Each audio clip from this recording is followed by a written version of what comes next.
Legends നമ്മുടെ കുർത്തിയുടെ വീഡിയോയിൽ നല്ല ഭംഗിയുള്ളൊരു യെല്ലോ ഷെയ്ഡാണ് കേട്ടോ. ഡെയിലി വെയർ ആയിട്ട് യൂസ് ചെയ്യാൻ പറ്റുന്ന മോഡലാണ്. വലിയ റേറ്റ് ഒന്നുമില്ല. ഒരു വീനെക്ക് പാറ്റേൺ കൊടുത്തിട്ട് ക്രോഷ്യഡ് ലേസ് വർക്ക് ഫ്രണ്ട് പോർഷനിലുണ്ട്. ഭയങ്കര കംഫർട്ടബിൾ ആട്ടോ. നമുക്കിങ്ങനെ ഒത്തിരി ഡീപ്പ് നെക്കല്ല, നോർമൽ നെക്ക് മാത്രമേ കൊടുത്തിട്ടുള്ളൂ. അപ്പോൾ ഇത് മെറ്റീരിയൽ നല്ല കോട്ടൺ ഫാബ്രിക് ആണ്. പ്രിന്റ് കാണാനും നല്ല രസമില്ല. നല്ലൊരു യെല്ലോ ഷെയ്ഡാണ്.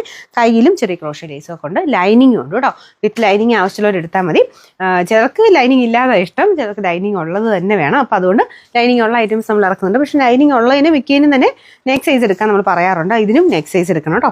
കണ്ടല്ലോ, അപ്പോൾ ഇതാണ് പ്രിന്റ് വരുന്നത്. വൈറ്റ് ബോട്ടത്തിൻ്റെ കൂടെ നല്ല കേട്ടോ. എനിക്ക് തോന്നുന്നു ഇതിൻ്റെ ഒരു പ്രിന്റിൻ്റെ കളർ കോമ്പിനേഷൻ ഒക്കെ വെച്ചിട്ട് വൈറ്റ് തന്നെയാണ് ഏറ്റവും നല്ലത്. അപ്പോൾ ഈ ഒരു രീതിയിൽ നല്ല ഭംഗിയായിട്ട് തോന്നും. കാരണം ആ ഒരു ക്രോഷ്യ ലേസ് വർക്കിനും ഒക്കെ വൈറ്റ് അല്ലേ കൊടുത്തേക്കുന്നത്. Medium, large, XL, double X 4 സൈസിലാണുള്ളത്. 4 സൈസ് ആണെങ്കിലും നെക്ക് സൈസ് എടുക്കണം. നിങ്ങൾ നോർമലി മീഡിയം ഉപയോഗിക്കുന്നവരാണെങ്കിൽ ലാർജ് എടുക്കണം, എക്സൽ ഉപയോഗിക്കുന്നവരാണെങ്കിൽ ഡബിൾ എക്സൽ എടുക്കണം കേട്ടോ. ഇതിൻ്റെ നമ്പർ വരുന്നത് AC 781, റേറ്റ് 590 മാത്രമേ ഉള്ളൂ. 59